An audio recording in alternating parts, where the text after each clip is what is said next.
ကဲဒီမှာကြည့်ပါဦးဗျာရှောက်ပင်တွေကိုင်းထုတ်ထားတာအမြစ်တွေထွက်ကုန်ပြီဒီကိုင်းဆိုရင်တော့အများကြီးပဲဒီပင်မှာ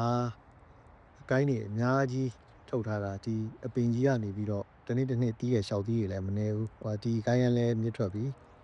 ပြီးတော့နောက်ထပ်ကြံသေးရနောက်ထပ်ကိုင်းတွေထုတ်ထားတာတွေကအများကြီးရှိပါတယ်ဟိုဒီကိုင်းဆိုရင်ကမှ